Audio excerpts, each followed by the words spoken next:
The sound of a child crying pierced the silence of the mansion. Robert Morgan froze at the doorway of his living room briefcase, still clutched in his hand. The golden glow of the chandelier fell across marble floors, illuminating a scene he never expected to witness in his own home.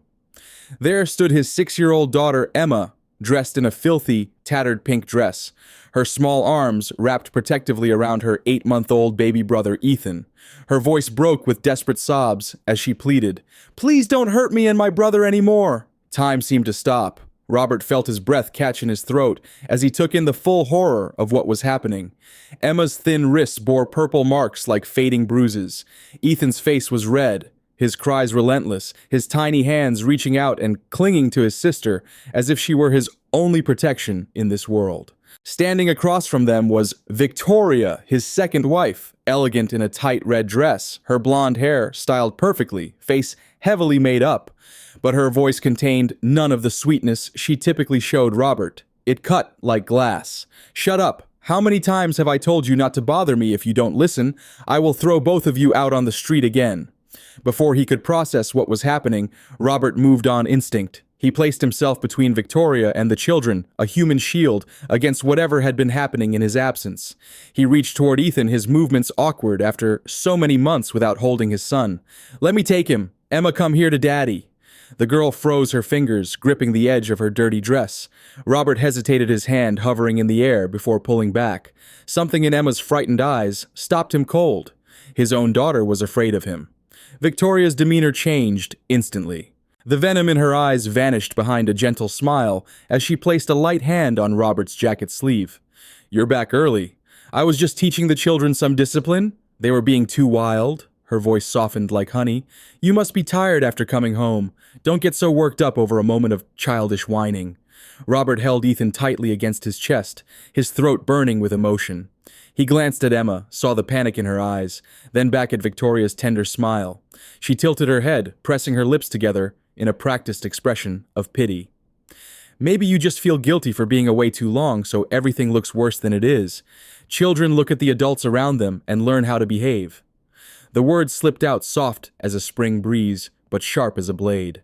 Robert lowered his eyes, swallowing hard, struggling to maintain his composure. "I don't want to hear crying like that in this house." Victoria seized his words, twisting them to her advantage. "Exactly. That's why I handle things the gentlest way possible. Go take a shower and change. Make yourself comfortable. Don't let the kids see us at odds. It's not good for them." As she finished speaking, she cast a sidelong glance at Emma. A single faint smirk was enough to make the girl bow her head. Robert saw it, though he could not fully comprehend what it meant.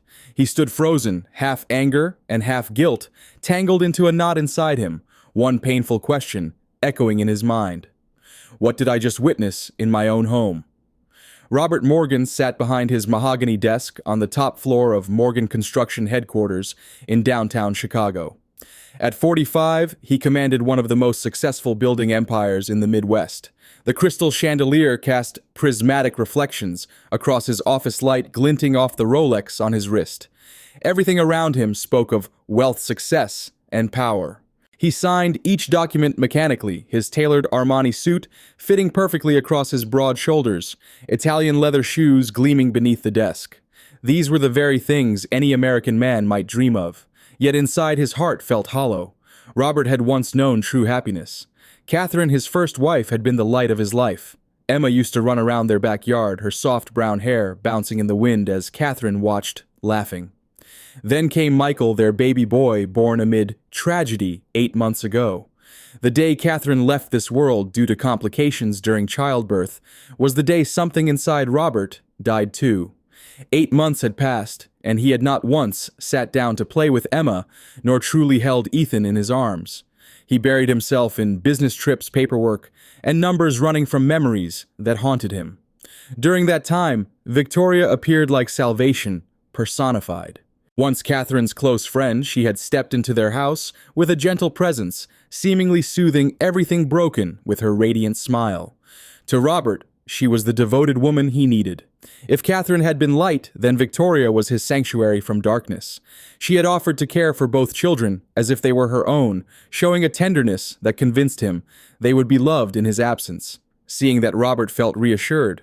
At least the children have a woman at home, he thought. That is better than growing up with only a cold, distant father. He was always grateful that Victoria carried the burden he had abandoned. Today, after a month away closing deals in Europe, Robert signed the last contract. Standing up, he caught his reflection in the tall mirror on the wall. His face appeared stern, eyes weary with dark circles beneath them. Suddenly a thought crossed his mind. He wanted to go home early without telling anyone. Maybe bring a small surprise. Perhaps Emma would run into his arms. Maybe Ethan would smile when held close. The thought softened something within him for the first time in months. Robert took his coat and walked out quickly before his secretary could ask another question.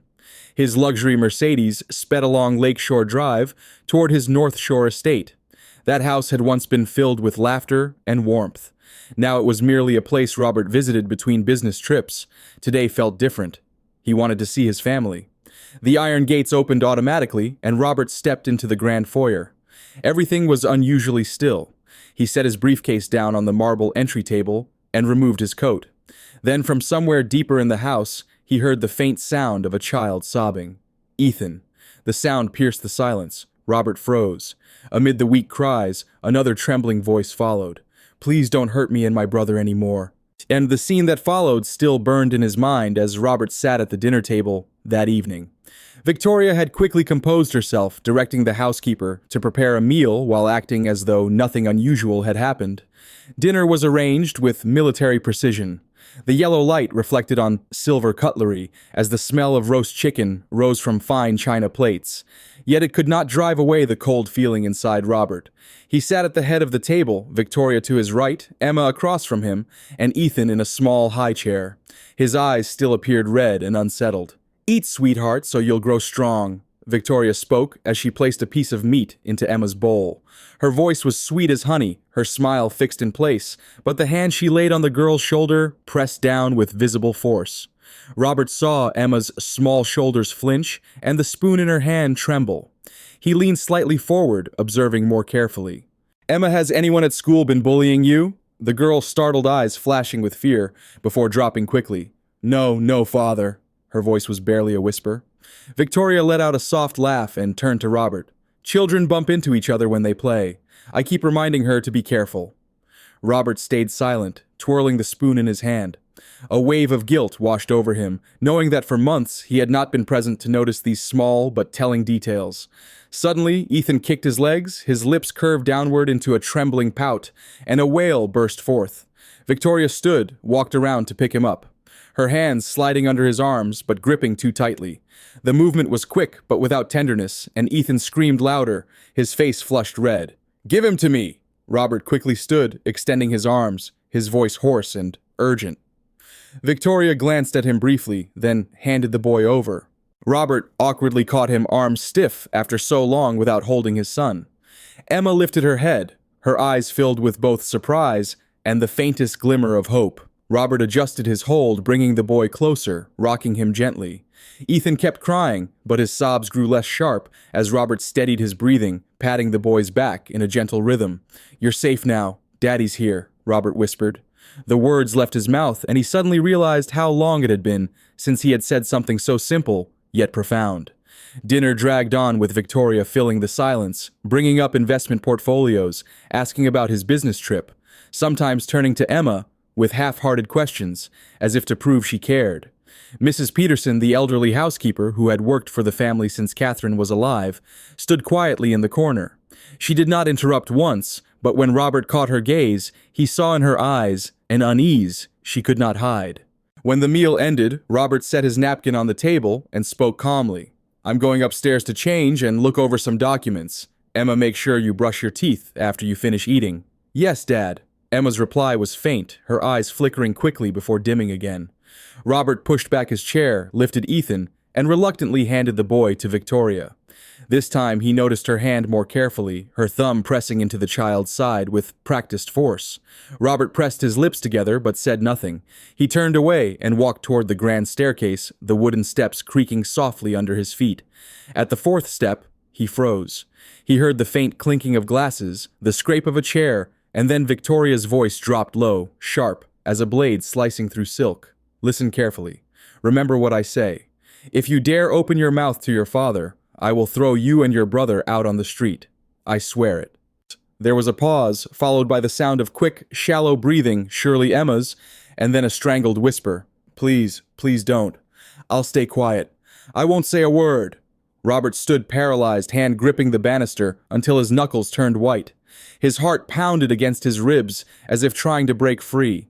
His mind flashed with the images he had just witnessed: Victoria's shifting voice, sweet one moment, venomous the next; his daughter's terrified eyes, the bruises on her thin wrists, Ethan's cries in arms that were not gentle. Downstairs, Victoria's tone shifted again. She gave a thin laugh and spoke louder, just enough for her words to slip through the stairwell. "Good. Finish your food, and then I'll give you dessert." Robert remained motionless. Sweat dampened his palms, even though his body felt cold. He swallowed hard, but his throat stayed dry. His anger and guilt wrapped around him, squeezing until he could hardly breathe. Mrs. Peterson stepped softly out of the dining room, her shoes making almost no sound. She paused, eyes lifting briefly toward the staircase, as if she knew someone was there, but dared not look directly. She placed a folded towel on the lower banister, a small, discreet gesture that felt like a message. Robert bit hard on the inside of his cheek to steady himself. He knew he could not simply walk away as if nothing had happened, yet he also understood that a single outburst now might frighten those trembling little hands even more. He tightened his grip on the railing, drew in a long breath, and forced the breaking wave inside him back down. He remained there on that step, listening to the pounding of his own heart, the faint clatter of a spoon against a bowl, and the rise of a new and unmistakable command within him. A vow he could not delay, even one more day. That night, Robert did not sleep. He paced his study, occasionally pausing to stare out the window at the moonlight reflecting off Lake Michigan. His Rolex caught the light as he checked the time. 3 a.m.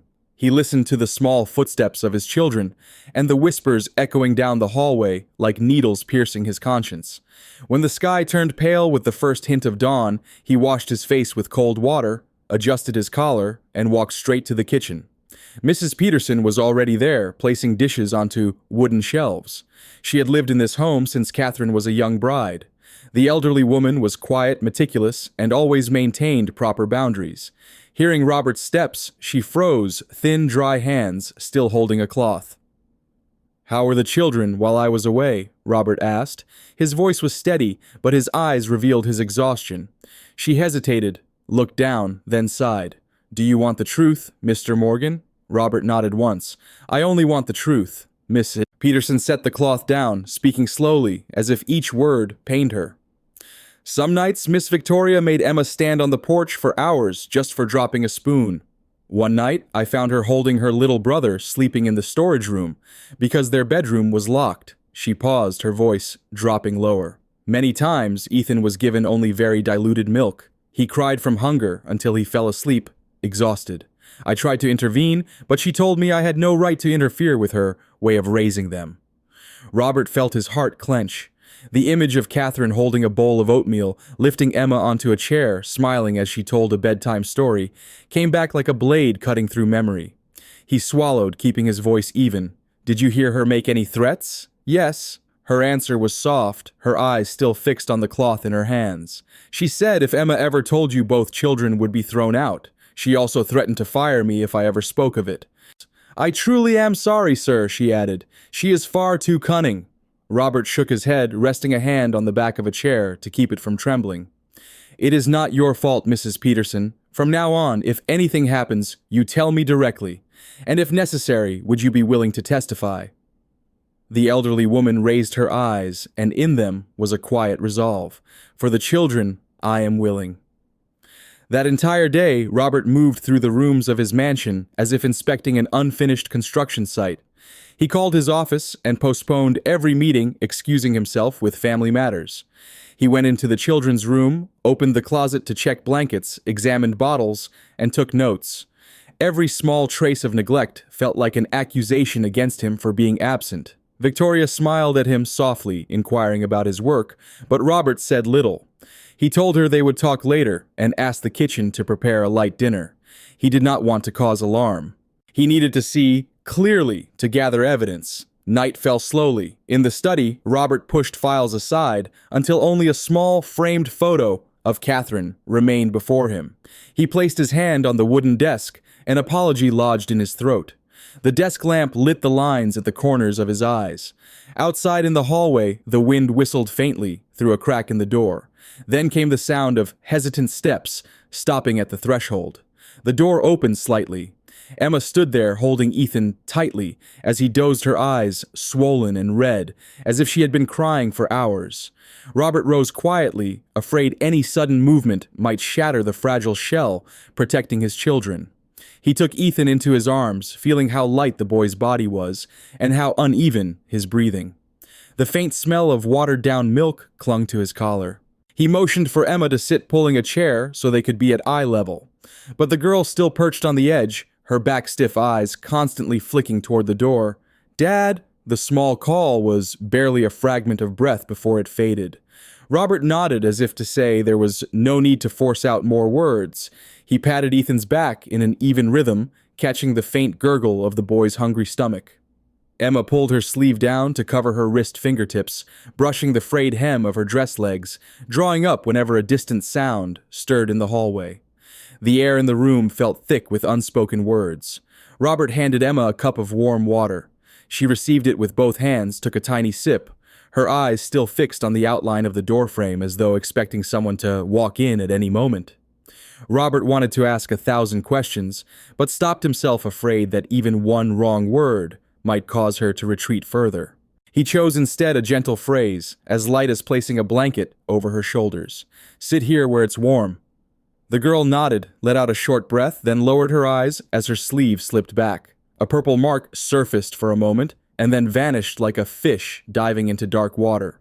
Robert saw it, but pretended not to notice his chest tightening, with partial understanding and the weight of not yet having enough proof. Ethan drifted into drowsy sleep, his small hand clinging to Robert's collar, as though it were his last anchor. Robert remained perfectly still, afraid the slightest movement might wake the fragile piece, trying to take hold. "It's safe here." His voice was just above a whisper, its warmth carrying more than the words themselves. Emma gave a faint nod, her lips quivering as though she meant to speak, but then she fell silent again. Outside, the wind slipped through the crack in the door, rattling the key hook on the wall. The girl flinched, her hand curling back in a reflex born from fear. Robert reached out, intending to rest a light touch on her wrist as reassurance. Emma recoiled slightly, her chair creaking the softest sound. He froze instantly, his hand suspended in the air, then withdrew it as though from a flame. The silence thickened with another layer of understanding. Inside his chest, a question broke loose. When did the distance between father and daughter become this wide? My own child. Is she afraid of even my hand? Robert stood still for a long moment after Emma pulled away. He drew in a deep breath, carefully placed Ethan back in the portable crib he'd brought to the study, and pulled a blanket over him. Emma sat curled up on the chair, hugging her knees, her eyes still showing the remnants of tears. "Sleep here tonight. I'll be right next to you." Robert spoke slowly so she could hear him clearly. Emma nodded, her hands clasped tightly together. Robert dimmed the light, closed the door to his study, and walked into the empty hallway. The silence of the night seemed to swallow every breath. He could not sleep. Images of Catherine and her warm smile rose again and again from the darkness of memory. He opened the door to his late wife's room, preserved exactly as she had left it. A faint fragrance still lingered on the shawl that hung behind the door. Robert opened the wardrobe and pulled out a small drawer where Catherine used to keep mementos. A thin envelope slipped off the edge, caught against the wooden rim. On the front was the handwriting he knew so well. To Robert. He froze, hand trembling as he opened the letter. The slanted handwriting seemed like Catherine's voice, speaking directly to him after all this time. "If I am no longer here, please protect Emma and Ethan. Do not place your trust too quickly in anyone. Believe in your child's eyes. When she is afraid, she will not know how to lie." Robert sank down onto the floor, the paper quivering in his hand. His mind filled with the sight of Emma clutching her brother, her dress torn and filthy, her eyes wide with fear. Ethan had felt so light in his arms, his breathing broken from hunger and exhaustion. A wave of grief surged through him, no longer a vague sense of guilt, but a sharp, searing ache of fatherly love that tightened his chest. He pressed the letter against his heart, closed his eyes, as if hearing Catherine's voice, guiding him. "I am sorry, Catherine. From now on, I will protect our children." He opened his eyes, folded the letter carefully, and tucked it into the inside pocket of his jacket, as though sealing a vow. His hand brushed the picture frame on the shelf, where Catherine's smile was forever preserved in glass and silver. From that moment, his path became clear. He would return to being a father in the truest sense. The next morning, Robert woke early. He brewed coffee, listening to Mrs. Bow, Peterson's familiar footsteps in the kitchen, and the faint clink of breakfast dishes. Victoria appeared soon after, neatly dressed in designer clothes, smiling as usual. "Did you sleep well today? I'll take Emma to her music class. Let's have an early dinner tonight." Robert gave a restrained smile. "I have things to do at home today. You keep to your schedule." He said nothing more, but his eyes never left Victoria's movements. By mid-afternoon, she received a phone call, lowering her voice as she answered. "All right, 10 minutes, in the back garden." Robert stood on the porch, coffee cup in hand, watching Victoria walk toward the garden. He changed course, circling along the stone path until he stopped behind a row of poplars. From there, he could see the entire back lawn without being observed. A stranger entered through the side gate, a man in his 30s wearing an expensive dark coat with a thin leather bag slung over his shoulder. Victoria approached him, her smile no longer the gentle one she wore inside the house. "Right on time, Marcus," she said crisply. The man shook her hand quickly. "I only have 10 minutes. Are you sure about the authorization?" Victoria lowered her voice, but in the still afternoon air, her words carried clearly to Robert's hiding place. "It's a large sum. I want to bring it in early. The trust is under Morgan's name. If the signature is transferred, I'll gain control." Marcus glanced around nervously, then pulled out a thin stack of papers. "I need more proof that you have the right. The marriage certificate is there, but the proxy signature for the family fund is still missing. Morgan isn't a fool." Victoria gave a cold smile that sent chills down Robert's spine. "Don't worry, he's busy playing the perfect father now. As for the rest, I'll get it another way." Marcus folded the papers with obvious disapproval. "No more than 2 weeks. After that, the plan will be harder to execute." "Thank you." Victoria touched his hand with a familiar gesture that suggested their relationship went beyond business. Robert stood behind the trees, heart pounding heavily. He had heard enough to understand where the threat was pointing. This wasn't just about the shouting in the kitchen or the threats on the stairs. This was a deliberate plan to steal his children's inheritance, perhaps worse. Marcus left through the side gate. Victoria lingered a moment, adjusted her hair, then walked back into the house with a calm face, the perfect mask of innocence restored. Robert didn't move immediately. He pulled out his phone, the black screen reflecting his grim expression. 3 tasks lined up in his mind, as straight and clear as the blueprints he reviewed daily. Protect the children, preserve the evidence, and call an old friend who knew the law intimately. He went back inside, passing through the living room where Emma was stacking wooden blocks for Ethan. She glanced nervously toward the kitchen, then toward her father. Her eyes still carried caution, but there was also a small glimmer of something that might one day become trust again. Robert paused, laying his hand gently on his daughter's shoulder. "You're safe with me?" Emma nodded her lips, forming a faint word. "Yes." Robert continued walking, his hand gripping Catherine's letter inside his jacket pocket. His heartbeat surged, not from fear, but from a late awakening, turning into action. He knew what he needed to face, and he understood something else, chilling in its simplicity. Victoria wasn't only mistreating his children. She was plotting to steal everything that should be theirs. Robert tightened his grip on the letter and walked toward his office. He had a call to make to an old friend who had stood by him through every major decision in his life. Thomas Reynolds had been his attorney for 20 years, but more importantly, he had been the best man at Robert's wedding to Catherine. If anyone would help him navigate this nightmare, it would be Thomas. Before making the call, Robert stopped beside the play area, bent down to pick up a wooden block that had rolled away and placed it in Emma's small hand. His voice lowered to reassure her. "You stay here with Daddy." Emma gave a slight nod, her eyes darting toward the kitchen, as if to check whether Victoria was listening. Robert felt his resolve harden. The time for action had come. That night, Robert stayed in the living room longer than usual. He sat beside the children, opened a children's book that Catherine used to read to Emma years ago, and read slowly, letting each word linger. His other hand maintained a steady protective rhythm on Ethan's back, until the boy's breathing became calm and even. Every time footsteps passed nearby, Emma stiffened her little hand, clutching at the hem of her dress, her gaze shifting to the window as if searching for an escape route. Seeing this, Robert whispered, "It's all right, Daddy is here." Victoria passed by once, smiled faintly, and asked as though in passing, "It's late. Let me take the children to their room. They have school tomorrow." Robert looked up, his tone deliberately calm, but firm. "I'll do it." Victoria shrugged and turned away, leaving behind a trace of expensive perfume that could not mask the unease beneath her polished manner. Mrs. Peterson came carrying a warm glass of milk. She placed it on the table beside Robert's chair, her eyes glancing at the door before meeting his, as if to silently remind him not to let the children out of his sight. Robert thanked her, urged Emma to take a few sips, then placed Ethan in the portable crib, pulling it close beside his chair as he finished reading the story in a steady, low voice. When the grandfather clock struck 9, Robert carried Ethan and guided Emma toward the children's bedroom. The door stood ajar, the room tidy but strangely cold and impersonal for a child's space.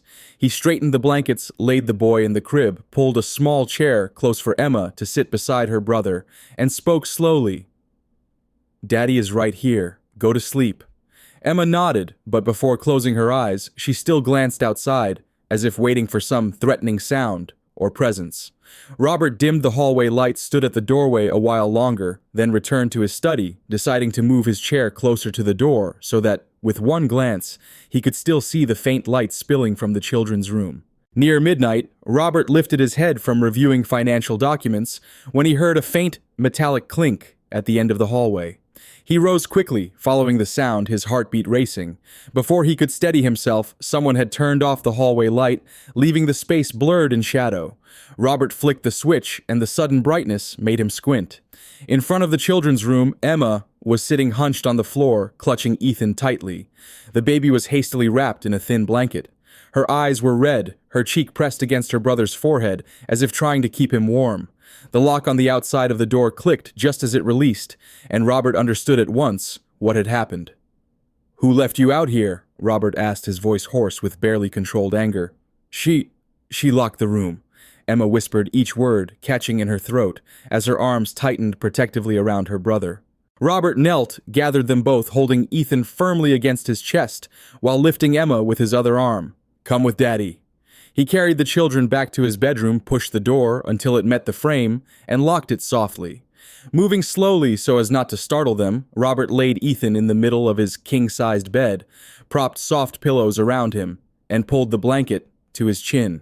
He slid a chair close for Emma beside the edge of the bed, then poured the rest of the warm milk Mrs. Peterson had provided into a small cup. "Drink a little before you sleep. You're tired." Emma clutched the cup with both hands, her lips pressed tight to hold back a sob, her eyes fixed on her father's face, as if waiting for a clear promise of safety. Robert sat down on the edge of the bed, his hand resting on the blanket covering his daughter's legs. He did not touch her skin directly, remembering her earlier flinch, but left the warmth of his hand there like an invisible thread, connecting them. "I'm here tonight. You'll sleep in my room." In the softened glow of the night lamp, Emma looked up, her gaze lingering on the face of the man who had only appeared in brief flashes over the past 8 months between business trips and late nights at the office. Her voice trembled, breaking at the end of the sentence. "Dad, are you going to abandon us like my stepmother said?" Robert froze, his breath caught in his chest. Words that would have come so naturally before now vanished. For a long moment, he could only pull the little girl closer and hold her against him, his chin resting on the crown of her head. The familiar scent of milk and child sweat brought tears to his eyes. He did not know how to answer, without sounding too late, without sounding false. He only repeated the one thing he could be certain of. "I'm here." Emma gave the faintest nod, her small hand gripping the hem of his shirt, like someone holding on to a piece of driftwood in a storm. Ethan stirred, let out a faint murmur, and drifted back into sleep. Robert stayed still, listening to the breaths of his 2 children blending together his own heartbeat, slowing and settling into a heavy rhythm, like a silent promise being signed again in the darkness. From the hallway came the sound of footsteps, stopping right outside the bedroom door. Robert tensed instinctively, his arm tightening protectively around Emma's shoulders. Through the crack in the door came Victoria's voice, smooth as silk, yet cold as steel. "I think we need to talk, Robert." Robert gently squeezed Emma's shoulder to reassure her, then sat her down on the bed and pulled the blanket up for Michael. He stood, opened the door just enough for Victoria to see him standing firm in the doorway. "The kids are asleep. Whatever it is, we'll talk in the morning." Victoria smiled, stepped back, her voice still soft. "As you wish."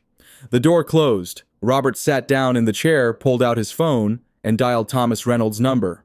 "Thomas, come by my house tomorrow evening. There's something in the portfolio we need to discuss." On the other end, his old friend answered briefly. "All right. 7. Thomas Reynolds was a corporate attorney in his 50s, discreet and straightforward. He had been with Robert since his earliest deals, understood how Robert thought, and could read details most people overlooked. He wasn't only skilled with contracts, but also deeply knowledgeable about family trusts and asset protection. Robert knew Thomas's presence would accomplish far more than any emotional confrontation with Victoria. The next evening, Victoria took charge of dinner preparations with practiced precision. She chose a white tablecloth, arranged red roses, and set gleaming silverware in place. When Thomas arrived, Victoria greeted him with the perfect hostess smile, every inch the devoted wife. "Such a pleasure to meet you, Mr. Reynolds. Please come in." Thomas shook Robert's hand, his gaze sweeping the room before stopping at the corner where Emma was holding Ethan. He nodded to the children with a warm smile that reached his eyes, immediately putting Emma at ease in a way that spoke of his experience with his own grandchildren. Dinner began with soup. Victoria was attentive to every detail. In front of the guest, she placed the tenderest piece of meat into Emma's bowl, bent down to wipe a trace of milk from Ethan's lip, and spoke with honeyed sweetness. "Eat up, darling, so you'll grow strong." Emma replied softly, "Yes, ma'am," then tried to lift a small spoonful to her mouth. Robert glanced over and noticed that on his daughter's shoulder, Victoria's hand seemed casually placed, but her fingers pressed down hard enough to make the fragile muscle tighten visibly. Emma's face tensed and the spoon trembled in her hand. Robert kept his expression calm, as if he hadn't noticed, but a burning heat rose in his chest. Thomas filled the silence with business talk, his casual manner concealing his sharp observations. "I reviewed the infrastructure fund update. The allocation is leaning too heavily toward bonds. How long are you planning to stay defensive?" Robert answered briefly, while setting his hand on the table as a signal they had agreed upon earlier. "I need to review the structure of the family trust. I'll have you look it over." Victoria's eyes flicked quickly toward him, then she smiled again. "Mr. Reynolds, you're always so thoughtful, always keeping the family's security in mind." When the main course was served, Thomas turned to ask the chef about the sauce, looking away for just a moment. Victoria leaned close to Emma's ear, her voice as thin and sharp as a blade. "Remember this. If you so much as whisper a word, your little brother will pay the price." Emma froze, lowered her spoon, her eyes downcast. From that moment on, she ate no more. She sat silently, her hands tucked under the table to cover her wrist, still marked with old bruises. Robert noticed the motion. He lifted his glass of water, concealed a long, steady breath, and set it down firmly in its place, as if placing a small period on the decision he had just made. After dinner, Victoria poured tea. "I'll take the children upstairs first." She bent down, picked up Ethan, and smoothed Emma's hair in front of their guest. "Come on, sweetheart." Emma stood up. Before leaving, the girl glanced at Robert for a second, her eyes waiting as if asking whether it was safe to go. Robert gave a small nod. "Go on, I'll be up later." The living room was left with just the two men. Thomas set his teacup down, leaning back slightly into the leather armchair. He talked a bit more about the fund, then lowered his voice. "You want me to review the trust structure, don't you?" Robert answered shortly. "Yes, and also the power of representation." Thomas nodded. "All right, but let me ask you this." He leaned forward, his eyes fixed on Robert, with the intensity of 3 decades of friendship. "Since the moment I walked into this house, I saw a child flinch at a touch, an infant being held the wrong way, and a lady of the house controlling every glance and word. Did you call me here about money or about something else?" Robert stayed silent for a few seconds. He placed 2 fingers on the edge of the table to keep rhythm, then spoke slowly. Both, but the latter matters more. Thomas didn't rush. He pulled a small notebook from his briefcase and opened to a blank page. Then let's begin with the truth. Tell me what you've seen, what you've heard, and who you want to protect. Robert recounted everything in short, precise fragments without adding or omitting details. The words on the staircase, the lock on the outside of the bedroom door, the bruises, and the threat just now at dinner. Thomas jotted down key words, never interrupting, only nodding when needed. Victoria returned, smiling at the two men. "Do you need anything else?" Thomas replied politely. "Thank you." The tea was excellent. She closed the door behind her. He waited a beat before continuing, lowering his voice further. "My friend, I'm afraid your second wife is hiding much more than she lets on, and I can help you uncover the truth and protect what matters most to you." He tapped his pen on the paper where he'd written 3 words: Emma, Ethan, Catherine. Robert looked straight at his friend. In his eyes, the burning anger had settled into a cold determination. "Where should we begin?" Thomas Reynolds left around 9 that evening. Robert walked him to the door, kept his hand on the knob for a moment to steady his breath, then turned back into the house. He opened the children's room door, slightly saw Emma and Ethan, already asleep, pulled the blanket up to his daughter's shoulders, and placed her teddy bear back beside her. Then he closed the door and went straight down to the living room, where Victoria was pouring wine, the crystal glass casting a dark red reflection across the marble coffee table. "I need to talk to you right now." Robert stood across from her, his voice low and firm. "Emma has bruises. Explain it to me." Victoria set the glass down the corner of her lips, lifting in a practiced expression of confusion. "Are you accusing me of something I spent the whole day here with the kids?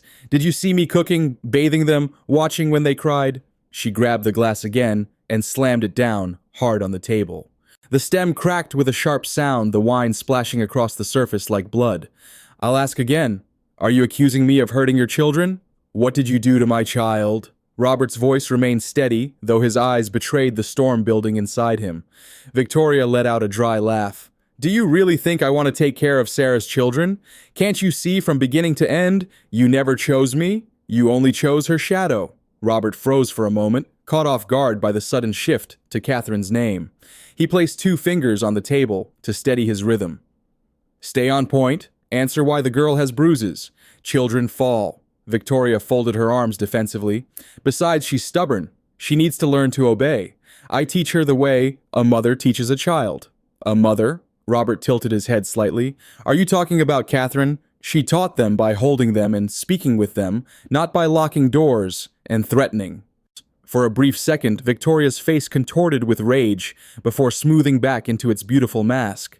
She leaned forward, her voice cutting. "Catherine, always perfect, gentle, intelligent. Everyone adored her and me. I was nothing but her shadow. Did you marry me out of pity, or because Catherine asked you before she died?" Robert kept silent for a few seconds, letting the weight of truth settle between them. He spoke slowly, each word striking with precision. "I married you because I thought the children needed a woman in the house. I was wrong, and tonight I began correcting that mistake." Victoria burst into laughter, her voice thick with resentment. "Corrected how? By throwing me out? Do you think the court will believe you were away for a month on business? Who cared for the children, me? Who fed the baby his milk, me? And where were you hiding in your gilded office?" Robert did not back down. "You know why I called the lawyer here tonight. You know what I saw, and you also know what I heard." Victoria slammed her hand on the table. "Fine then, listen closely." She spat out each word, her eyes blazing. "I hate her, and I hate those 2 children who carry Catherine's face even more. Every time I look at them, I feel like I've lost again. I was by your side when you collapsed while she lay cold on a metal table, but you never once looked at me as the one you chose. Never." Robert exhaled long and pained. "You're right about one thing. I didn't choose anyone. I only ran from grief, but from tonight on, I choose to stand with those children. I won't let anyone hurt them. Not even you." Victoria tilted her head, her smile stretching like a cut across her face. "You think you can take everything back? You forget I am the legal wife. I have rights in this house, in this trust. If you want to fight, I'm ready." "Tomorrow," Robert said, his voice flat and cold, "I'll meet with Thomas about the trust and guardianship. I'll also speak with the police about abuse if necessary. You should prepare yourself." "You wouldn't dare," Victoria sneered. "You'll humiliate yourself in court. People will say Robert Morgan couldn't keep his wife, couldn't keep his house, couldn't keep his children. Can you live with that? I can live with their words. Robert lifted the napkin and set it down neatly, as if signing a contract in silence. What I cannot live with is the sound of my children crying.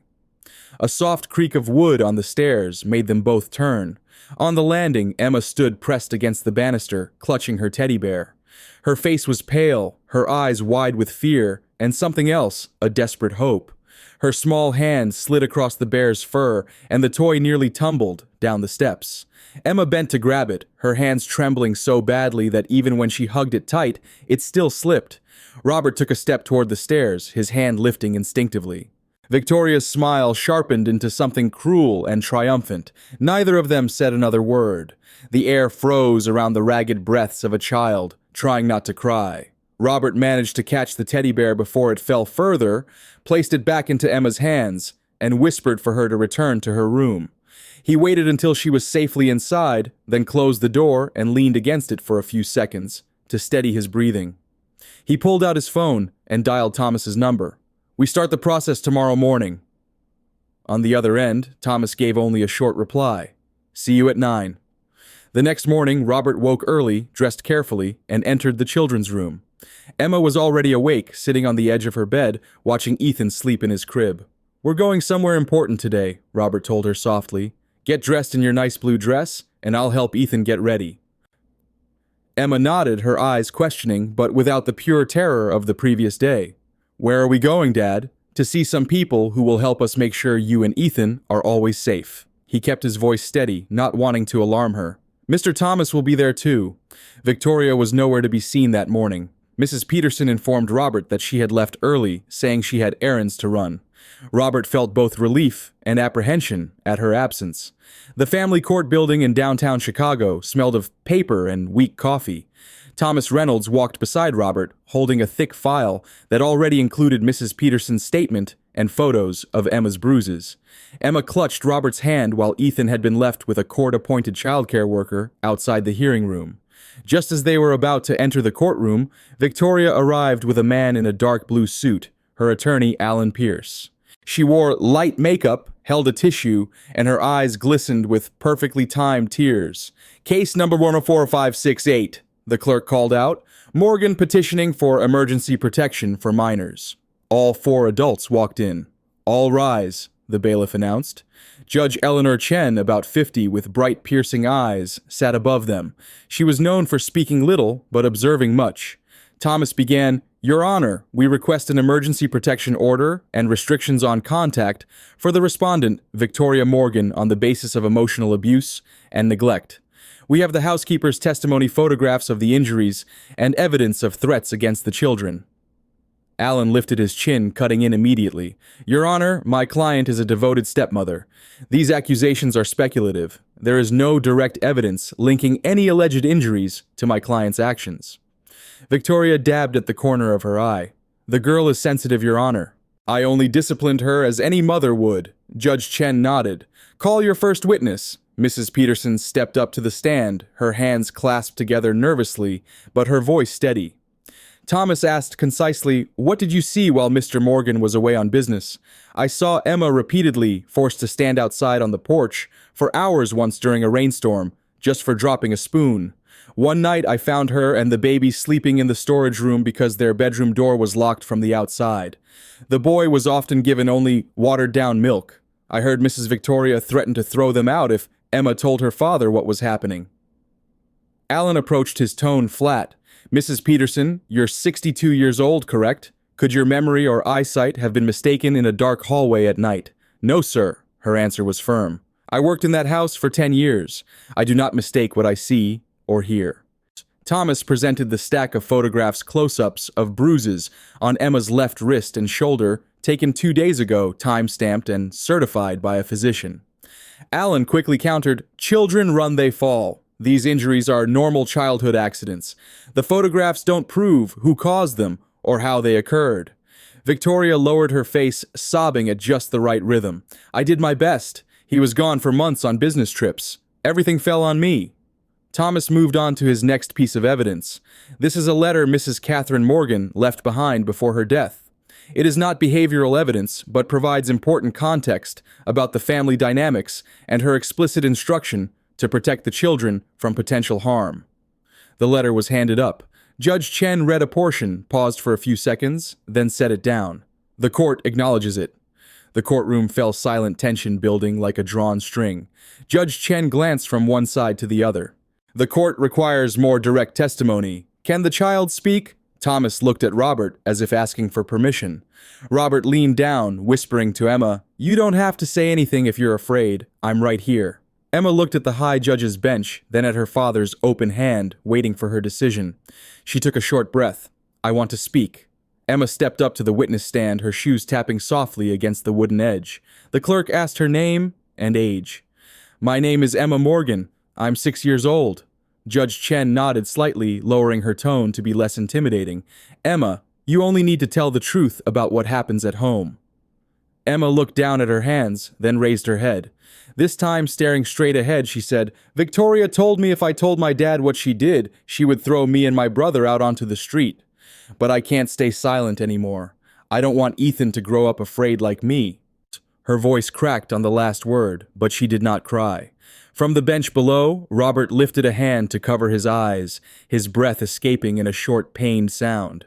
Thomas set his pen down, not writing another word. The room was completely still. Judge Chen leaned back in her chair, her fingers interlaced as she studied Victoria's face, then Alan's, then back to Emma. "Thank you, child. You may step down now." Alan tried to recover. "Your Honor, a child's words can be influenced by an angry father. We need objective evidence." The judge raised her hand. "That's enough." She turned to the clerk. "Bring me the photographs again, and summon the child protection officer waiting in the hallway." Emma stepped down from the witness stand, passed by Robert, and paused for half a second. Robert squeezed her hand gently, pride mixing with pain in his eyes. The air in the courtroom had just begun to loosen when Victoria's chair suddenly screeched back. She shot to her feet, pointing toward Emma, her voice bursting out like a volcano. "Liar! You're just like your mother, always pretending to be so saintly when you're manipulating everyone around you." Victoria's scream still echoed when the bailiff stepped forward, quickly placing his hand out to stop her from advancing further. Judge Chen struck the gavel 3 times, her voice sharp. "Order the defendant will sit down immediately or be removed from this courtroom." Victoria let out a harsh laugh, but her shoulders had stiffened. Alan tugged at her sleeve, whispering urgently. Robert placed his arm protectively around Emma's shoulders, shielding her from Victoria's rage. Judge Chen glanced over the file once more, then raised her eyes. Based on the testimony, the photographs of the injuries, the contextual letter, along with the threatening behavior, just witnessed the court issues an emergency protective order. The defendant, Victoria Morgan, is hereby suspended from all custody and visitation rights until a final ruling is made. Temporary sole custody is granted to the plaintiff, Robert Morgan. She paused briefly, fixing her gaze directly on Victoria. The court also notes the defendant's insulting and threatening behavior toward a child inside this courtroom. The defendant is held in contempt of court and remanded to custody for 24 hours. Victoria's eyes widened in disbelief. The bailiff motioned for her to follow procedure. The gavel fell one final time. This emergency hearing is adjourned. Robert bent down and held Emma tightly. The little girl buried her face against his shoulder, the stuffed bear wedged between them. When a social worker brought Ethan over, Robert wrapped his other arm around his son, as if afraid that even the smallest gap might let danger slip in. Tears flowed down his face before he could wipe them away.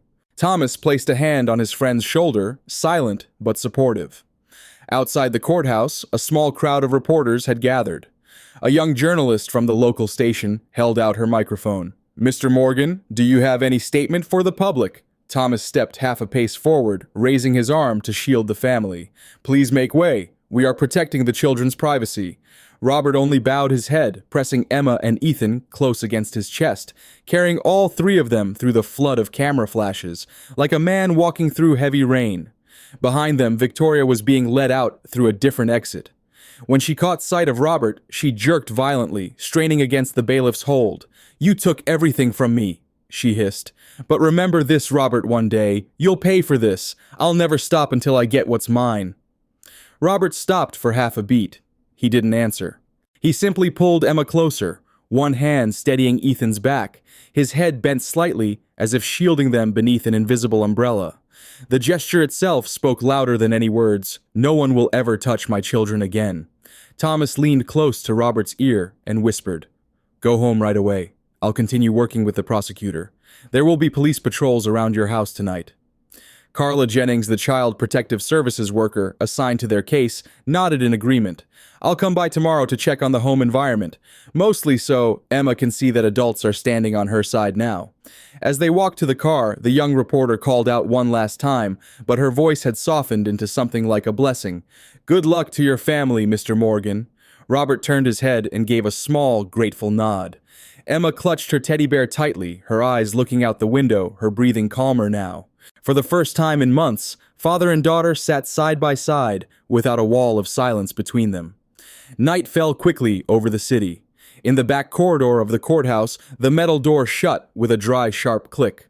Victoria sat inside a small holding cell, the white fluorescent light glaring down on a face drained pale with rage. Her hand clutched the bars so tightly her knuckles turned white. "This isn't over," she whispered to herself. "Not by a long shot." The next morning, Robert woke early and went into the kitchen. He found Mrs. Peterson already preparing breakfast, moving with renewed energy and purpose. "Good morning, Mr. Morgan. The pancakes will be ready in 5 minutes. Would you like coffee now?" "Yes, please." Robert leaned against the counter, watching her work. "Mrs. Peterson, I want to thank you. Your testimony yesterday made all the difference." The elderly woman smiled. "I only told the truth. Those children deserve to be happy." A small noise at the doorway made them both turn. Emma stood there in her pajamas looking uncertain. "Good morning, Dad. Good morning, Mrs. Peterson." "Good morning, sweetheart," Robert said, feeling a wave of tenderness. "Are you hungry? Mrs. Peterson is making your favorite blueberry pancakes." Emma nodded, taking a step into the kitchen. Is Victoria coming back?" Robert knelt down to her eye level. "No, Victoria won't be coming back to this house. The judge made sure of that. From now on, it's just us, you, me, Ethan, and Mrs. Peterson." Relief flooded the little girl's face. She looked at the kitchen table, then back at her father. "Can I help set the table?" "Of course you can." Robert smiled, feeling something tight inside his chest begin to loosen. Later that morning, Thomas called with news. The police executed a search warrant at Victoria's private apartment, the one she kept secret from you. They found some interesting items, forged documents with your signature financial statements for offshore accounts, and correspondence with someone named Marcus Davidson about accelerating the plan. Robert sat at his desk phone, pressed to his ear. "What does that mean legally?" "It means we're dealing with more than just child abuse. This looks like conspiracy to commit fraud, possibly worse. The prosecutor wants to meet with you tomorrow." After hanging up, Robert sat quietly for a moment. The magnitude of what might have happened if he hadn't discovered Victoria's true nature sent chills through him. He glanced at the framed photo of Catherine on his desk. "You were trying to warn me," he whispered. "I'm sorry it took me so long to see it." A soft knock interrupted his thoughts.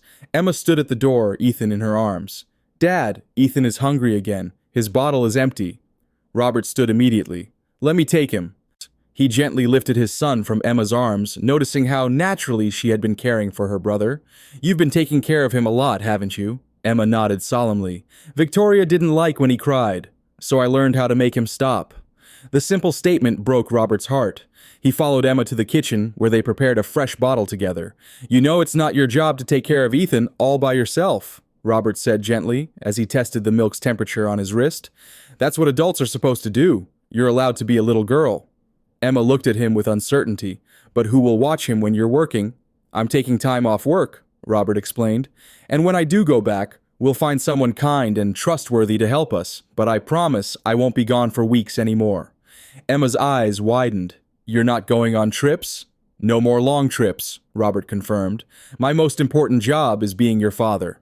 And that afternoon, Carla Jennings from Child Protective Services arrived for her scheduled visit. She was in her mid-30s with a warm smile and direct manner that immediately put Emma at ease. "I'm here to make sure everything is going well for you and your brother," she explained to Emma while Robert prepared coffee in the kitchen. "Dad is making us pancakes now," Emma told her seriously, "and we're going to paint my room purple next weekend." Carla smiled. "That sounds wonderful. Do you feel safe here now?" Emma nodded, clutching her teddy bear. Victoria can't lock the doors anymore. Carla's expression remained professional, but Robert could see the anger flash briefly in her eyes. She turned to him after completing her inspection of the house. "You're doing well, Mr. Morgan. I can see you're making changes already." She lowered her voice. "I'm recommending therapy for Emma. Trauma like this doesn't vanish overnight." "I'll arrange it immediately," Robert agreed. "For both children. And yourself," Carla added gently. "Parents need support too." After she left, Robert found Emma in her room, carefully arranging her few toys on a shelf. He sat on the edge of her bed, watching her methodical movements. "Emma, can I ask you something?" She turned, waiting. "How long was Victoria not nice to you?" Emma thought for a moment. "Since you went to Europe the first time. She was different when you were here." Robert calculated in his head. Nearly 6 months. 6 months of his daughter living in fear while he buried himself in work. "I'm so sorry, Emma. I should have been here. I should have protected you and Ethan."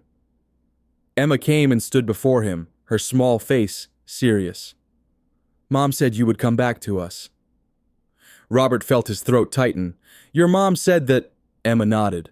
"The night before she went to the hospital, she told me you might get lost for a while, but you would find your way back because you love us more than anything."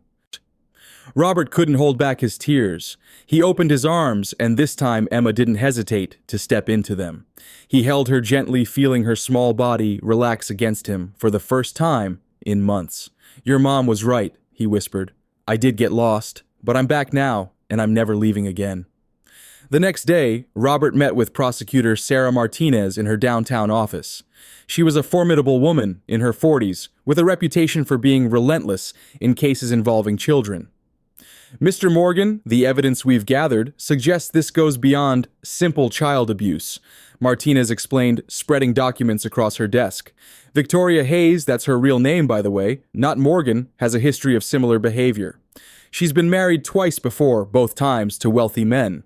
Both marriages ended under suspicious circumstances." Robert leaned forward. "What kind of circumstances?" Martinez's expression darkened. "The first husband died of apparent heart failure at 45. No autopsy was performed. The second divorced her, but died in a car accident 6 months later, leaving her a substantial settlement." Cold dread settled in Robert's stomach. "Are you suggesting she—" "I'm not suggesting anything yet," Martinez interrupted carefully. "But we're reopening those cases. What I can tell you is that we found evidence she was slowly adding small amounts of Digitalis to your drinking water. It's a heart medication that can be fatal in high doses or with prolonged exposure." Robert sat back stunned. "She was poisoning me." "It appears so. The plan seems to have been to gain control of your assets through the forged documents, then ensure you wouldn't be around to contest it." Martinez's voice softened slightly. "Mr. Morgan, if you hadn't discovered what was happening to your children, we might be investigating your death instead." On the drive home, Robert could barely focus on the road. The reality of how close he'd come to losing everything, his children, his life, was overwhelming. He pulled over twice, needing to collect himself before continuing. When he finally arrived home, he found Emma and Ethan in the garden with Mrs. Peterson. Emma was showing her brother a butterfly perched on a flower, her voice animated in a way Robert hadn't heard in months. The scene before him, so innocent, so precious, brought everything into crystal clarity. This was what mattered. Nothing else. That evening, after the children were in bed, Robert sat in his study reviewing files Thomas had sent over. There was a soft knock at the door. "Come in," he called, expecting Mrs. Peterson. Instead, Emma stood there in her pajamas, hesitant but determined. "Dad, can I sleep in your room tonight?" Her voice trembled slightly. "I had a bad dream that Victoria came back." Robert immediately set the files aside. "Of course you can." He stood and held out his hand. "Would you like to bring Ethan too?" Emma nodded, relief washing over her face. Together they went to the nursery and carefully transferred the sleeping Ethan to Robert's room. Emma climbed into the big bed, her teddy bear clutched tightly against her chest. "Dad," she whispered as Robert turned out the light. "Yes, sweetheart. Are we going to be okay now?" Robert sat on the edge of the bed, his hand gently stroking her hair. "Yes, Emma. We're going to be okay. I promise." In the darkness, he could just make out her small smile before she closed her eyes. 2 days later, Thomas arrived with more news. They sat in Robert's study while the children napped upstairs. "The police arrested Marcus Davidson this morning," Thomas explained. He's singing like a canary to save himself. Apparently, he and Victoria have been working together for years. He helped her forge documents, set up offshore accounts, even researched untraceable poisons. What happens now? Robert asked. Victoria will be charged with attempted murder, child abuse, fraud, and conspiracy. She's looking at decades in prison. Thomas paused. There's something else. We found evidence suggesting she may have had something to do with her previous husband's deaths. The prosecutors in those jurisdictions are reopening the cases. Robert shook his head, trying to process it all. How did I not see it? How could I have brought that woman into my home, near my children? Thomas's expression softened. You were grieving Robert. Grief makes us vulnerable. Victoria knew exactly how to exploit that. She'd done it before. That doesn't excuse it, Robert insisted. I abandoned my children when they needed me most. Catherine trusted me to protect them, and I failed. You didn't fail, Thomas countered firmly. You caught it in time. Now you have a second chance to be the father they need. He gestured to the door. That's what matters now. Robert followed his gaze to find Emma standing in the doorway, watching them quietly. Emma, Robert said gently, how long have you been there? Not long, she answered. Mrs. Peterson said lunch is ready. Thomas smiled at her. Thank you for letting us know. We'll be right there. After Emma left, Thomas placed a hand on Robert's shoulder. Focus on them now, not on what might have happened. They need you present, not drowning in regret. Robert nodded slowly. You're right. From now on, they come first. Always. At lunch, Emma sat next to Robert, instead of across from him, a small but significant change. She carefully fed Ethan small pieces of soft vegetables, showing a practiced hand. You're very good with your brother, Thomas observed. Emma looked up shyly. Mom showed me how to take care of him before she went to heaven. Your mom would be very proud of you, Robert said, his voice thick with emotion. Emma considered this for a moment, then asked, Can we visit Mom's garden after lunch? It needs flowers again. Robert and Thomas exchanged glances. The garden had been Catherine's pride and joy, a beautiful space she'd created for their family. After her death, Robert had closed it off, unable to bear the memories. Yes, Robert said finally, I think it's time we brought Mom's garden back to life. After lunch, Robert, Emma, and Thomas went to the abandoned garden behind the house. Weeds had overtaken the once beautiful space, but the structure remained stone pathways, a small fountain, trellises for climbing roses. It's sad, Emma said, looking around. We can fix it, Robert assured her, kneeling down to her level. Would you like that? To make Mom's garden beautiful again? Emma's face lit up. Can we plant sunflowers? They were Mom's favorite? Absolutely. We'll start this weekend. That evening, after Thomas left and the children were asleep, Robert sat alone in the garden with a glass of scotch. The moon cast silver light across the overgrown beds, illuminating both the neglect of the past and the potential for the future. His phone rang. It was Sarah Martinez. Mr. Morgan, I wanted to let you know that Victoria Hayes has been formally charged. The judge denied bail, given the severity of the charges and her flight risk. Thank you for letting me know, Robert said quietly. There's more, Martinez continued. We found diaries in her apartment. She's been planning this for years, even before Catherine's death. She saw your wife as an obstacle to getting to you and your fortune. Robert's hand tightened around the phone. Are you saying she might have had something to do with Catherine's complications during childbirth? Martinez sighed heavily. We're investigating that possibility. The hospital records show some irregularities that weren't noticed at the time. I'll keep you informed. After hanging up, Robert sat motionless, the implications crashing over him in waves. Could Victoria have somehow harmed Catherine? Had his wife's death been part of Victoria's plan all along? The thought was too horrific to contemplate fully. He looked up at the stars, remembering how he and Catherine used to sit in this very garden, planning their future, dreaming of watching their children grow. I'll make it right, he whispered to the night sky, for all of us. The next morning, Emma found Robert at the breakfast table, reviewing blueprints.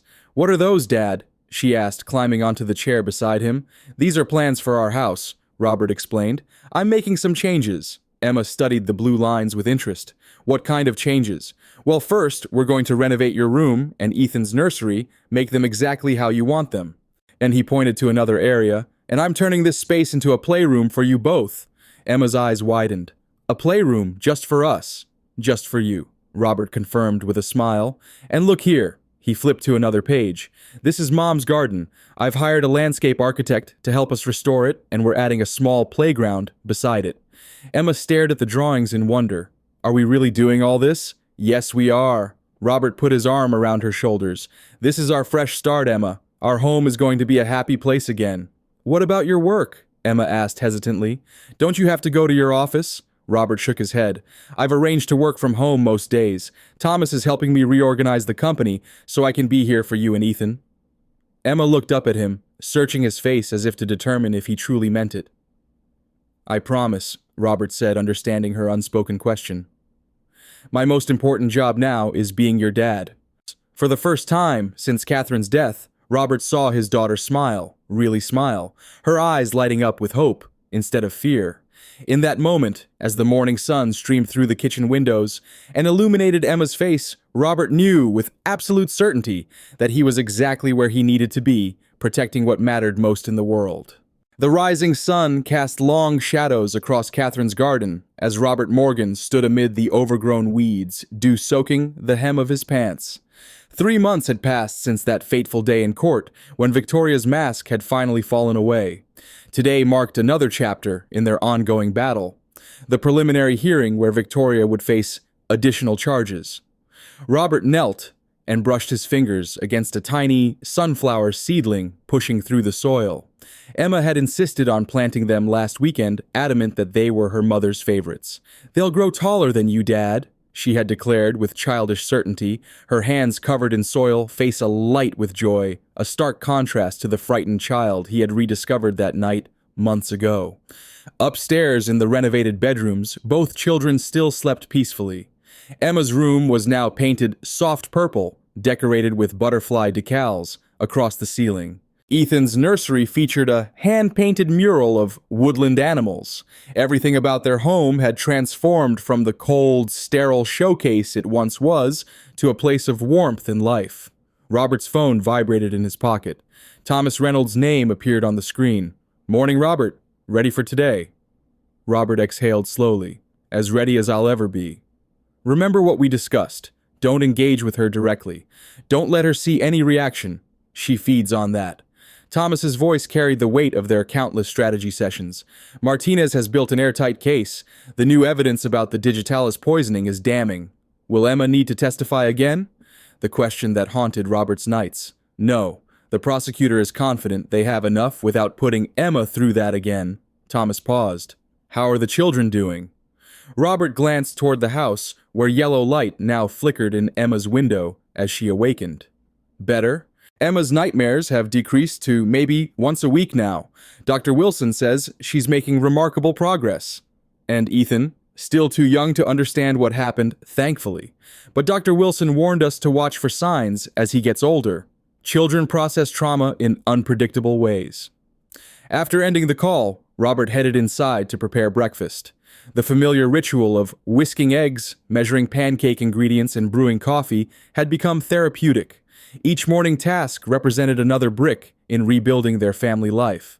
Emma appeared in the kitchen doorway, still in her pajamas, clutching the teddy bear she had named Brave Bear, a name she had chosen during her second therapy session. Morning, Dad, she said, climbing onto a stool at the counter. Are those blueberry pancakes your favorite? Robert confirmed, dropping a handful of berries into the batter. Did you sleep well? Emma nodded, but then her expression grew serious. Is today when you see the bad lady again? Robert nearly dropped the spatula. Despite his careful avoidance of discussing the case around her, Emma had clearly overheard something. Yes, he answered honestly, setting the bowl down and kneeling before her. How did you know about that? I heard you talking to Mr. Thomas yesterday. She picked at the placemat's edge. Dad, will she try to take us away again? Robert placed his hands gently on her small shoulders. No, Emma, never. That's why we're going to court, to make absolutely sure she can never hurt you or Ethan again. Do you remember Judge Chenchi's already made sure Victoria can't come near us? Emma studied his face with that penetrating gaze children sometimes possess. Promise? I promise, with all my heart. Robert held up his pinky finger, adopting the solemn ritual they had established in therapy. Pinky promise? Emma linked her tiny finger with his, the tension in her shoulders visibly easing. Mrs. Peterson says we're going to the park today while you do grown-up business. She says we need fresh air. That sounds like a wonderful plan. Robert returned to the pancakes, grateful for Mrs. Peterson's steady presence throughout this ordeal. The elderly housekeeper had become family in ways he'd never appreciated before. At the courthouse, security personnel kept the small cluster of reporters at a respectful distance. Inside, Sarah Martinez awaited them in the corridor, her characteristic burgundy blazer standing out amid the neutral tones of the legal environment. "Mr. Morgan, Thomas," she greeted them with firm handshakes. "I have significant developments to share before we begin." Something in her tone made Robert's pulse quicken. What kind of developments? Victoria's second husband, the one who supposedly died in a car accident 6 months after their divorce, is alive. Martinez's normally composed face showed a flicker of disbelief. He faked his death after discovering she was poisoning him and has been living under an assumed identity in Argentina for the past 5 years. The revelation struck Robert like a physical blow. He faked his death to escape her. Yes, James Harrington. He contacted the embassy after seeing international coverage of Victoria's case. He's provided a video deposition with extensive medical documentation, the same pattern of digitalis poisoning found in your water and coffee. Martinez lowered her voice. "Robert, this confirms our theory. Victoria is a serial offender. This is her established pattern. But why did Harrington never come forward before other people could have been saved?" The weight of what almost happened to him to his children pressed against Robert's chest. Fear, shame. He claims Victoria had powerful friends who threatened him. Martinez checked her watch. "His testimony will be played today. It strengthens our case substantially." When they entered the courtroom, Victoria was already seated beside her attorney. Gone was the glamorous socialite who had charmed Chicago's elite. She wore a modest navy dress, her blonde hair pulled back in a simple ponytail, a calculated appearance of demure vulnerability. She turned as Robert entered, her eyes locking onto his with unnerving intensity. The same eyes that had once convinced him she loved his children, that she wanted only to help his broken family heal. Thomas placed a steadying hand on Robert's arm, guiding him toward their seats. "Remember, don't engage." Judge Franklin Harrow entered his imposing presence, commanding immediate silence. "All rise." Throughout the proceedings, Martinez methodically laid out the case. The forged documents' offshore accounts, digitalis found in Robert's regular drinking water witness, testimony from Mrs. Peterson, and now James Harrington's explosive testimony. On the large courtroom monitor, Harrington appeared a man in his 50s with prematurely gray hair and haunted eyes. He described in clinical detail how his unexplained symptoms had begun shortly after Victoria expressed disappointment that his assets were tied up in irrevocable trusts. "I began keeping samples of my coffee, testing them privately through a lab contact," Harrington explained. "When I confronted her with evidence, she threatened me, said people like me disappeared all the time." As the deposition played, Robert observed Victoria's composure fracture. Her fingers dug into the table knuckles, whitening. The mask of innocence slipped, revealing glimpses of something feral beneath. "Your Honor," Victoria's attorney interjected, rising swiftly. "This 11th-hour testimony hasn't been properly authenticated. We move that it be excluded pending verification." The prosecution has provided full documentation authenticating the witness and his testimony, Martinez countered, including medical records, laboratory tests, and passport confirmation. The pattern matches exactly what Mrs. Hayes attempted with Mr. Morgan. Judge Harrow studied both attorneys. "The evidence is admitted. Continue, counselor." During the brief recess, Robert escaped to a quiet alcove, needing space to process the morning's revelations. The walls of the courthouse suddenly felt oppressive, each ornate cornice and marble column, a reminder of how close he had come to losing everything. His children orphaned, his assets stolen, his life extinguished. Robert Morgan. The voice froze him in place. He turned to find Marcus Davidson standing several feet away, flanked by 2 plainclothes officers. As part of his plea deal, Victoria's financial accomplice was providing testimony against her. "Mr. Davidson," Robert acknowledged coldly. Marcus looked diminished in prison attire, nothing like the polished financial advisor Victoria had introduced at dinner parties. Deep circles underlined his eyes, and a nervous tick pulled at the corner of his mouth. "I need to tell you something off the record." His voice was barely above a whisper. The officers exchanged glances but didn't intervene. Victoria wasn't working alone when Catherine died. Marcus's words tumbled out rapidly. There was someone else, someone who isn't in custody, someone with medical access who helped her. Robert felt blood drain from his face. What are you saying? I'm saying Catherine's death wasn't natural complications. Victoria had help at the hospital, someone who could alter medication, change charts.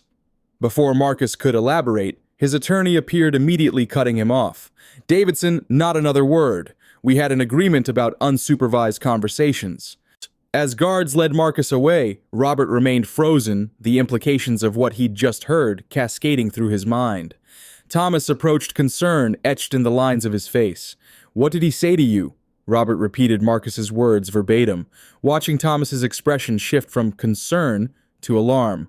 I'll tell Martinez immediately. This changes everything. When court reconvened, an unexpected development emerged. Victoria's attorney approached the bench, requesting a conference. After several minutes of hushed discussion, Judge Harrow addressed the court. In light of new evidence and discussions between counsel, we will adjourn until tomorrow morning. The defendant will remain in custody. As officers prepared to escort Victoria out, she suddenly turned toward Robert. This isn't finished, Robert. Not by a long shot. Her voice dropped lower. Ask yourself, who really helped Catherine die that day? A court officer intervened. Ma'am, no communication with witnesses. Robert sat immobilized, Victoria's words echoing as she was led away. Thomas squeezed his shoulder firmly. That's exactly what she wants to get in your head. Don't let her. Outside, Martinez intercepted them before they reached the parking lot. We need to talk about what Davidson told you. I've already contacted the district attorney about reopening the investigation into Catherine's death. You believe him, Robert asked. Davidson has been surprisingly cooperative since taking his plea deal. He's provided verifiable information about offshore accounts we wouldn't have found otherwise. Martinez's professional demeanor softened momentarily. I know this is difficult, but if someone at the hospital helped Victoria harm Catherine, we need to identify them. Whatever you need from me, Robert's voice sounded distant to his own ears. For now, be vigilant. Victoria has connections we haven't fully mapped. I've arranged for additional security at your home until we resolve this. The drive home felt interminable. Robert's thoughts churned with horrifying possibilities. Had Victoria orchestrated Catherine's death? Had she been stalking their family, waiting for the perfect moment to insert herself into their lives? When he arrived home, Emma ran to greet him at the door, her face bright with excitement. Dad, we saw baby ducks at the park, 7 yellow babies, following their mommy. Robert lifted her into his arms, holding her tightly.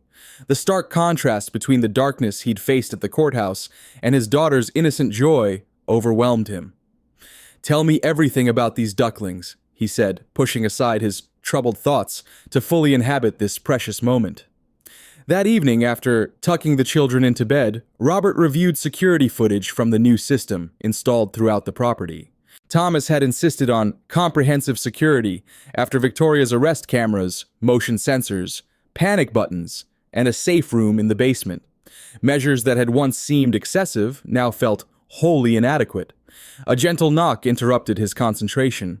Mrs. Peterson stood in the doorway, a steaming cup of chamomile tea in her hand.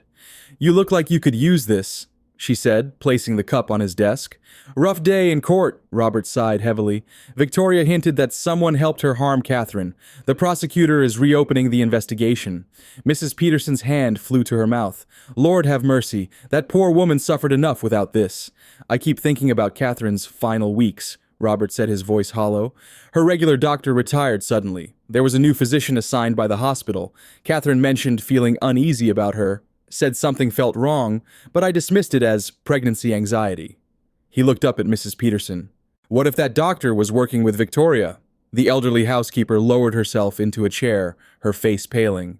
Dr. Mendez, I remember Mrs. Catherine complaining about her, said she changed medications without proper explanation. Robert straightened. Did Catherine ever mention her full name? Elena Mendez, I believe. Mrs. Peterson's forehead creased with concentration. Catherine showed me the prescription, once asked if I thought the dosage seemed high. I told her I wasn't qualified to judge such things, but perhaps she should get a second opinion. Her voice wavered. The next day, she had that terrible headache and was rushed to hospital. Robert immediately reached for his phone. "I need to tell Martinez about this." The prosecutor answered promptly, despite the late hour. Robert relayed the information, hearing Martinez's sharp intake of breath. "We'll check hospital records immediately," she promised. "If this Dr. Mendez exists and had any connection to Victoria Hayes, we'll find it." Robert barely slept. Every time he closed his eyes, he saw Catherine in her final days, pale increasingly unwell, yet radiantly happy about their son's impending birth. Had she been systematically poisoned by someone she should have been able to trust? The thought was unbearable. Before dawn, he gave up on sleep and went to check on the children.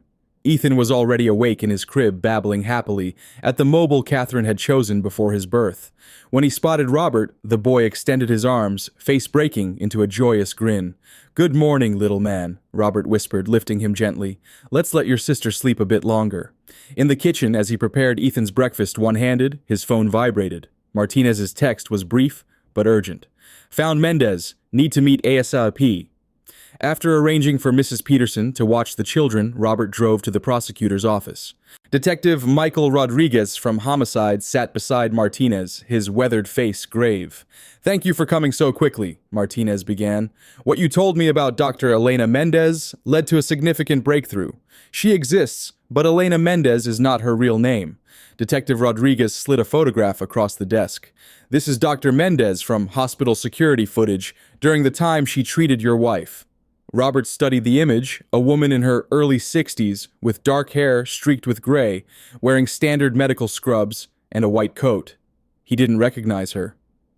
"Now look at this." Rodriguez placed another photo beside the first. "This is Elaine Hayes from 10 years ago." The resemblance was unmistakable. Same bone structure, same piercing eyes. The woman had aged, dyed her hair, perhaps had minor cosmetic procedures, but it was clearly the same person. "Victoria's mother," Robert's voice barely functioned. "Yes, Elaine Hayes was a nurse who lost her license 20 years ago for stealing medications and falsifying prescriptions." Martinez leaned forward. "She disappeared from the system until 5 years ago when she emerged as Dr. Elena Mendez with elaborately falsified credentials. She worked at 3 hospitals before treating Catherine. And her connection to Victoria during this time, phone records show daily communication between them throughout Catherine's pregnancy. The day after Catherine died, Elaine Hayes emptied her apartment overnight and vanished. The terrible truth crystallized with devastating clarity. They planned it together. Victoria wanted Catherine removed so she could take her place. "We believe so," Martinez confirmed. "With the evidence we now have, we're upgrading the charges against Victoria to include conspiracy to commit first-degree murder in Catherine's death." "What about Elaine Hayes? We've issued an international warrant. Border Patrol and airports have been alerted. If she attempts to enter or leave the country, we'll know." Robert stared at the photographs, a horrible realization forming. If Victoria's mother killed Catherine, could she try to harm my children if Victoria asked? The silence that followed was answer enough. "We're assigning protective detail to your home immediately," Detective Rodriguez said already on his phone. "Officers will maintain surveillance until Elaine Hayes is apprehended." By the time Robert arrived home, 2 unmarked police vehicles were already positioned near his property. Detective Rodriguez had arranged for 24-hour protection until the threat was neutralized. Robert found Emma in the garden, carefully watering the sunflower seedlings. She looked up with a smile that was increasingly reminiscent of Catherine's. "Dad, look, this one has its first real leaf." She pointed proudly to a tiny green sprout. He knelt beside her, genuinely marveling at the resilience of life pushing through soil. "It's perfect, sweetheart. Your mom would be so proud of how you're caring for her garden." Emma beamed with pride, then noticed the police car visible through the garden gate. Her expression sobered. "Why are those people watching our house?" Robert had sworn never to lie to his children again. "They're police officers. They're here to make sure we stay safe." Emma's expression grew serious. "Because of Victoria." "Yes, and some other people who might have helped her." He chose each word with care. "Remember how I promised that no one would ever hurt you or Ethan again. These officers are helping me keep that promise." Emma considered this with surprising maturity, then nodded. "Like guardian angels in police cars." Robert smiled, despite everything. "Exactly like that." That evening, Thomas arrived to review security measures and legal developments. They spoke in hushed tones in Robert's study, mindful of the sleeping children upstairs. "Martinez called me," Thomas said, accepting the scotch Robert offered. "They've added the murder charge against Victoria. Her attorney is frantically trying to negotiate a plea deal." "What kind of deal?" 25 years minimum, no possibility of early parole, in exchange for information on her mother's whereabouts. Thomas swirled the amber liquid in his glass. "Martinez wanted your input." Robert considered the offer, staring at his wedding photo on the desk, Catherine radiant in white, his younger self looking at her with unguarded adoration. "If it helps catch the woman who killed Catherine, I can accept those terms." Thomas made a note. "I'll inform Martinez." Robert twisted the gold Rolex on his wrist, Catherine's wedding gift, to him. He had never taken it off, even during the darkest months after her death. "I keep thinking about her final days, Thomas. The signs were there. She complained about feeling strange after taking medications. I dismissed it as normal pregnancy symptoms." "Robert, don't torture yourself," Thomas said firmly. "You couldn't have known. These women are practiced predators. They've done this before." "But I should have protected her. I should have—" "Stop!" Thomas set his glass down. "Catherine wouldn't want you drowning in guilt. She'd want you focused on protecting Emma and Ethan now, which is exactly what you're doing." The wisdom in Thomas's words penetrated Robert's grief. He nodded slowly, exhaling the breath he hadn't realized he was holding. Morning brought shocking news. Victoria had attempted suicide in her cell overnight. She was under medical supervision at the county hospital. Her condition stabilized, but the hearing delayed indefinitely. "Do you believe it was genuine?" Robert asked Martinez over the phone. "The corrections officers found her in time, which seems convenient." Martinez replied, skepticism evident. "It could be a ploy for sympathy or an attempt to delay proceedings. Either way, she's under guard and restrained." What neither of them anticipated was that Victoria had orchestrated the suicide attempt for an entirely different purpose. While being transported to the hospital, she had managed to slip a note to an orderly detailed instructions for her mother. Robert learned of this breach 3 hours later when Detective Rodriguez called with alarming news. The orderly was found unconscious in a supply closet. His uniform and ID badge are missing. Hospital security footage shows an older woman matching Elaine Hayes' description using his credentials to exit the secure ward where Victoria is being held. They spoke for approximately 2 minutes. Cold dread seized Robert's chest. "She knows where we are." "Assume so. Additional officers are en route to your location now. Do not open the door for anyone until they arrive." Robert immediately sought out Mrs. Peterson and the children, finding them in the playroom, where Emma was showing Ethan how to stack colorful blocks. "Mrs. Peterson, we need to move to the safe room." Robert kept his voice controlled despite his racing pulse. "Now!" The elderly housekeeper, perceptive as always, immediately sensed the urgency. "Come along, children. We're going to play a special game downstairs." Emma looked up, concern crossing her face. "Dad, what's wrong?" "Just a precaution, sweetheart, like a fire drill at school." Robert maintained a reassuring tone. "Can you help Mrs. Peterson gather some toys for Ethan?" Emma nodded solemnly, collecting her brother's favorite stuffed elephant and several books. Robert checked the security system on his phone. All cameras showed normal activity around the perimeter police vehicles, visible at both ends of the street. They had just reached the basement when the security system chimed, indicating the front gate had been opened. Robert checked the camera feed to see a service van from the company that maintained their garden irrigation system. "Stay here," he instructed Mrs. Peterson. "Lock the door behind me. Don't open it for anyone except me or the police." "Robert, please be careful," Mrs. Peterson urged, clutching Ethan protectively. He squeezed Emma's shoulder reassuringly before heading upstairs. Through the security monitor, he watched the van park in the circular driveway. A woman in the company's uniform stepped out carrying a clipboard. She appeared to be in her 30s, with red hair visible beneath her cap, nothing like the photos of Elaine Hayes. Robert activated the intercom. "Can I help you?" The woman glanced up at the camera. "Scheduled maintenance for the sprinkler system. I have the work order right here." She held up the clipboard. "There's no maintenance scheduled today," Robert replied, already alerting the officers outside. The woman's pleasant expression vanished, replaced by cold determination. "Let me in, Mr. Morgan, or things will get very unpleasant."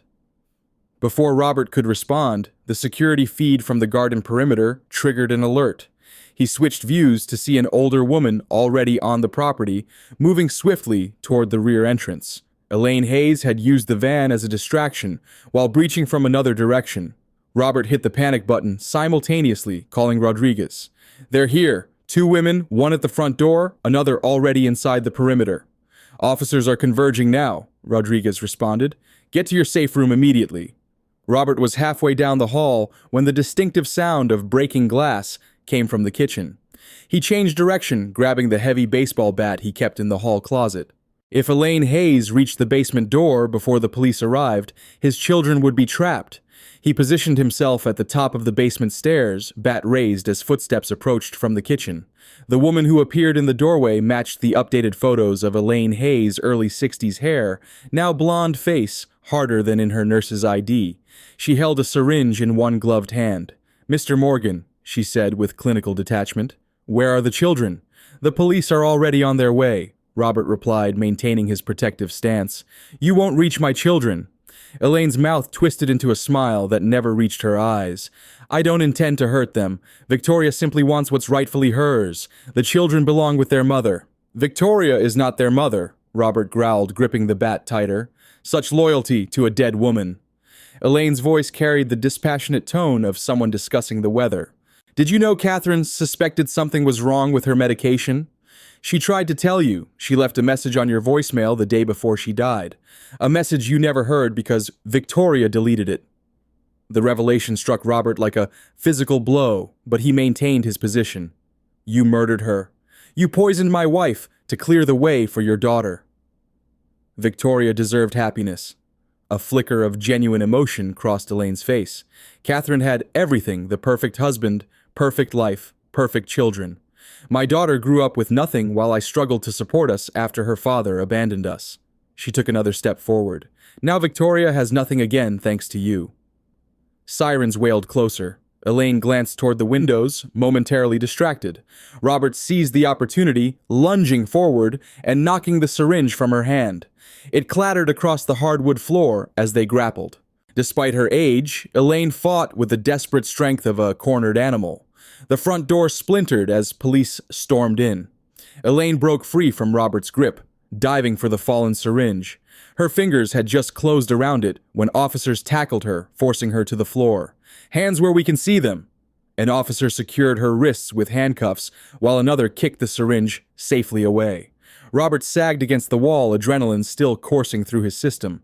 "My children, they're in the basement safe room." Detective Rodriguez appeared from the kitchen, holstering his weapon now that the immediate threat was contained. "The other suspect is in custody. Are you hurt?" "No, I need to get to my children." Together, they descended to the basement. Robert knocked on the reinforced safe room door. "Mrs. Peterson, it's Robert. Everything's safe now. The police are here." The heavy door opened slowly. Mrs. Peterson stood protectively in front of Emma and Ethan, her face pale, but composed. "Thank God you're all right." Emma rushed forward, wrapping her arms around Robert's waist. "Dad?" "We heard loud noises. I was scared." Robert knelt, gathering both children close. "It's over now. The police caught the bad people. They can never hurt us again." Over the next hours, the house buzzed with police activity. Evidence technicians analyzed the syringe Elaine had carried. It contained a lethal dose of digitalis, the same substance found in Robert's drinking water months earlier. The maintenance worker at the front gate was identified as Jessica Maines, a former patient of Elaine's with a history of drug addiction, likely coerced into helping. By evening, Martinez arrived with news. Victoria has confessed to everything in exchange for certain concessions regarding her mother's treatment. She's provided detailed accounts of how they planned Catherine's death and her subsequent infiltration of your family. "What kind of concessions?" Robert asked, seated at his kitchen table while officers completed their work. "Medical care for Elaine Hayes' advanced pancreatic cancer. Apparently she has 6 months to live at most." Martinez's expression softened slightly. "Even in confession, Victoria shows no remorse for Catherine or what she did to your children. Her only concern was ensuring her mother wouldn't die alone in prison." "Was it all about money?" Robert asked, still struggling to comprehend the depth of Victoria's calculated cruelty. "Partly. Victoria claims they needed your fortune for experimental cancer treatments overseas. But she also admitted something disturbing: she'd been obsessed with your family for years. She saw Catherine as having the life she deserved." That night, after the police departed and additional security measures were installed, Robert sat with Emma on the garden bench. The summer evening was warm fireflies beginning to dance above the flower beds. Dad, Emma's small voice broke the comfortable silence. Are the bad people really gone forever? Yes, sweetheart. They can never hurt us again. Good. She leaned against his side, her small body warm and trusting. Mom's flowers look pretty in the moonlight. Robert gazed at the young sunflowers they had planted together, their stalks reaching skyward with quiet determination. They do. I think she would love what we're doing with her garden. I wish she could see it, Emma said softly. I believe she can, Robert replied, arm around his daughter's shoulders. I think she watches over all of us. Emma considered this idea, her face serious in the gathering twilight. Like our guardian angel. Exactly like that. 2 years passed. Catherine's garden flourished under Emma's dedicated care, becoming a sanctuary for butterflies, hummingbirds, and family memories. Emma, now 8, had blossomed into a confident, compassionate girl who excelled at science and art, combining both in her detailed nature journals. Ethan, nearly 3, raced through the yard on sturdy legs, his curiosity boundless, especially for the butterflies that frequented the garden. The legal battles had concluded. Victoria received multiple life sentences without possibility of parole. Elaine Hayes died in prison hospital 5 months after her arrest, her daughter at her bedside, the only concession the court had granted. The nightmare had ended, replaced by new memories of birthdays, school achievements, and quiet Sunday afternoons in Catherine's garden. On this particular summer day, Robert sat on the patio, watching his children play beneath the sprawling oak tree. Mrs. Peterson, still vital, despite her advancing years, emerged from the kitchen, carrying a pitcher of fresh lemonade. Perfect day for a picnic, she observed, setting glasses on the table. Emma's teacher called. She won the science fair with her butterfly habitat project. Catherine would have loved helping with that. Robert smiled, finally able to speak of his first wife without the sharp edge of grief. The memories now brought comfort rather than pain. She would be proud of all of you, Mrs. Peterson said gently. Especially you, Robert. You've become the father these children always deserved. Emma ran to the patio, breathless with excitement. Dad, Ethan said metamorphosis. Well, sort of. He said metamorphosis, but he knows what it means. Did he now? Robert laughed, following Emma to where Ethan crouched by the butterfly garden, pointing at a chrysalis attached to a milkweed stem. See, Dad metamorphosed. The little boy announced proudly, his pronunciation charming in its earnestness. That's exactly right, buddy. Robert ruffled his son's dark curls, so like Catherine's. That chrysalis is changing into a butterfly inside. Emma tugged at Robert's hand. Can we have our picnic now? I'm starving. Of course. Robert helped them spread the checkered blanket beneath the shade of the oak tree. As they arranged sandwiches and fruit, he glanced toward the sunflowers standing tall along the garden's edge, their golden faces turned toward the sun. In those radiant blooms, he saw Catherine smile. In Emma's gentle way with her brother, he saw Catherine's nurturing spirit. In Ethan's curious questions, he saw Catherine's intelligence and wonder. She lived on in their children in the garden she had loved in the home they had created together. As he watched Emma carefully pour lemonade into her brother's cup, coaching him to use both hands, Robert unconsciously touched the Rolex on his wrist, Catherine's gift. After Victoria's arrest, he had considered putting it away, too painful a reminder. Now it symbolized something different, time that continued flowing, carrying them forward while keeping the past close. Dad, Emma's voice pulled him back to the present. Why are you smiling like that? Robert joined his children on the blanket, gratitude filling his heart. Because I'm happy, sweetheart. Because we have everything that truly matters right here. Emma nodded with the sage wisdom children sometimes possess. Family. Yes, Robert agreed, watching Ethan attempt to stuff an entire strawberry into his mouth. Family. As the afternoon sun bathed the garden in golden light, Robert Morgan knew with absolute certainty that he had kept his promise. He had protected what mattered most. And in doing so, he had found his way back to joy, back to purpose, back to life itself. In Catherine's garden, surrounded by butterflies and laughter, the Morgan family continued to grow, to heal, to thrive, living proof that even after the darkest storms, new life emerges, reaching always toward the light.